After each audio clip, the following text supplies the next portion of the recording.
Hello and welcome. You may have heard about a certain wonderful girl. This wonderful girl is having her moment. She's very dear to me, and she's also green. And I'm here today to talk about her because who is that little green girl? And could she be any cuter? I don't think so. Here we go.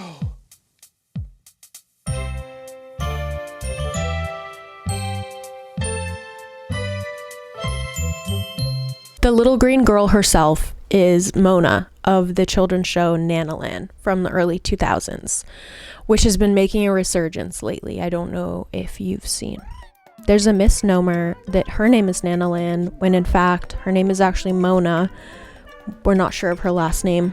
And Nanalan is the name of the series, like alluding to her grandmother Nana's backyard, Nanalan. I think if you grew up in Canada in the early 2000s, you've definitely seen her, you remember her, or maybe she feels more of a fever dream to you. That's also fair. I definitely consider this show a long-term hyperfixation of mine. It's funny because trying to explain this to somebody who did not grow up with it, especially people who did not grow up in Canada in the early 2000s, late 90s, it's how do you describe her? How do you even go about describing this wonderful program? It's full of imagination, it's colorful, it's surreal, it's experimental, and it's creative. Let's start at the very beginning with her birth, her debut, if you will. Nanalan was a Canadian children's television series created by Jamie Shannon and Jason Hopley in the early 2000s, and which was almost entirely improvised by the two of them. Chances are, if you grew up in Canada, you either saw this on YTV or CBC. The show is comprised of its main cast of characters, which are puppets. Our main little green girlie, our protagonist, our star of the show is Mona. Mona, who is described on wikipedia.com as a humanoid 3-year-old girl with green skin, a spherical head, wide bean-shaped eyes, and lime green hair styled in pigtails with little beads around. One of Mona's main character traits and possibly sweetest quality is her repetition and mispronunciation of words. Words such as peapod is peepo and mushroom to her is shoosh. Come on. That's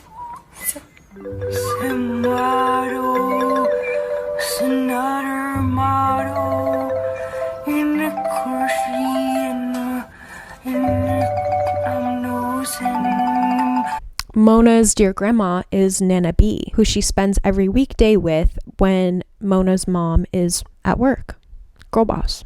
Nana B is depicted as orange. She is described as resembling a carrot, bracket, a vegetable, with bright orange skin and a very tall forehead. Nana B wears a bright knit dress. She has round glasses and white hair. It's worth noting that in the original shorts, Nana B looks much different. She has auburn hair. She looks more of a vegetable, carrot type shape, and it's a telltale sign of the show getting picked up. Her character is also apparently based on Shannon's own grandmother, whom he has very fond memories of playing in her backyard in the 70s in Dundas, Ontario. Okay, there's also Nana's pet dog, Russell, who is a Jack Russell Terrier, but is referred to as Russer by Mona. Russer. He does not speak, but he does communicate through barking and sniffing.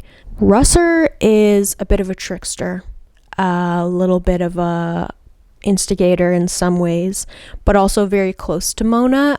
It could be argued that Russer is Mona's best friend, other than Nana, of course. He's a little curious guy. He's a little curious fellow. He always wants to know what Mona's up to.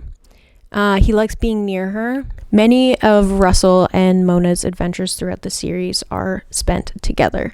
2 peas in a pod, in a peepo.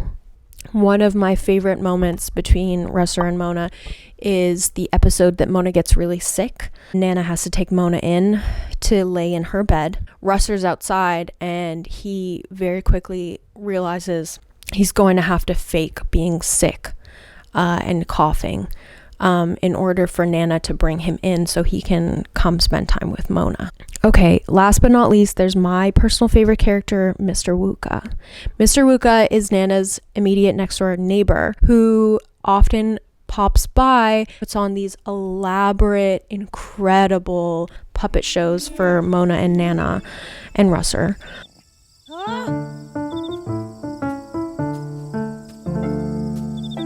Good evening! They usually explore the episode's theme through experimental theater, dance, and song. His original dramas, which are presumably completely created by Mr. Wuka himself, rehearsed, performed, written, are described as sublime lyrical fables. Why I love Mr. Wuka's puppet shows so much in this program is they introduce this kind of surreal, silly, very weird look into Mr. Wuka's psyche.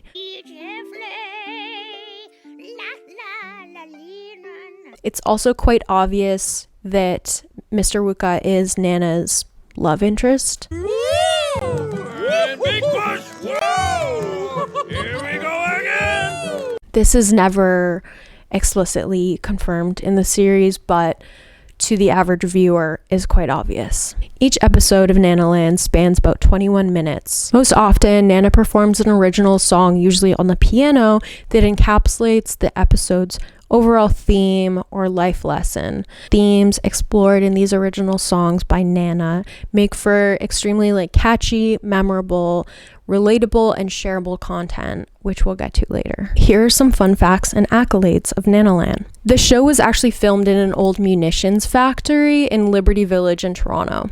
Hopley said, "It was a really gross warehouse, but we made a delightful world within it."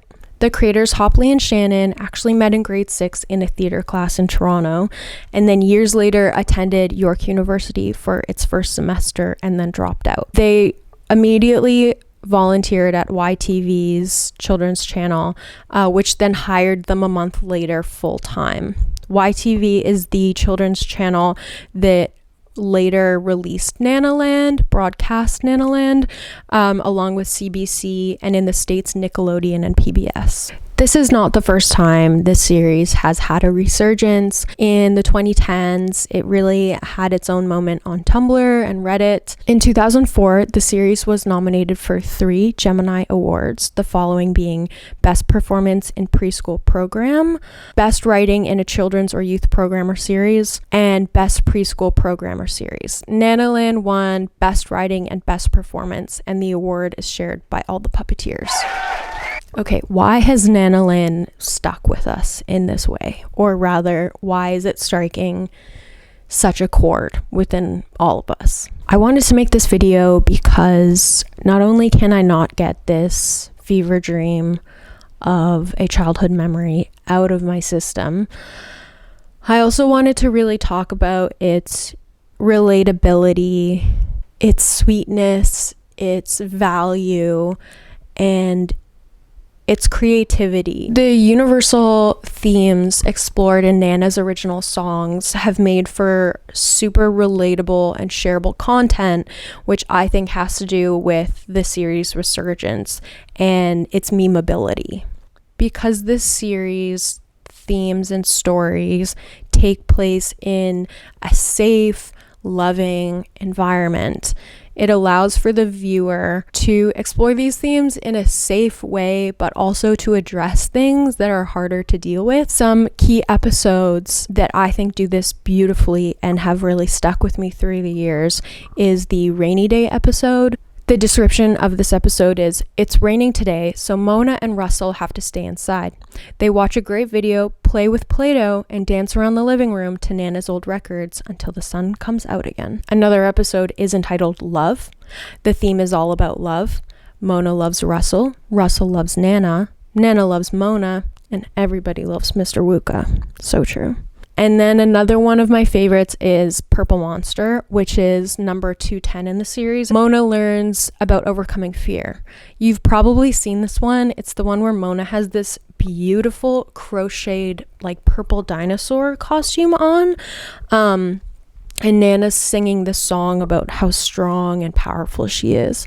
The idea of like production and theatrics, original song, music, improvisation, performance, like these are all like really valued and kind and sweet elements of childhood that I hope everyone got to experience. There's a few news publications that I feel have encapsulated the magic of Nanalan. Toronto Star said that the series' surprising sweetness, simplicity, and humor strike a universal chord with both adults and kids. The Windsor Star enjoyed the surreal approach to depicting early childhood, saying that the creators have captured the essence of what it is to be 3. I really love this quote by Shannon. He says, "Every little moment has details in it that are wonderful and exciting to a 3-year-old, things that adults just miss completely. But to a little kid, there's magic in dust dancing in a sunbeam. There's magic of what the wood grain looks like in a table leg." I really encourage you to check out Nanalan's official YouTube and TikTok pages. While researching, I found this behind the scenes gem. Okay, what's your favorite song? Oh, here's a song. It goes, "Who's that beautiful girl? Na, na, na, na, na. Who's a beautiful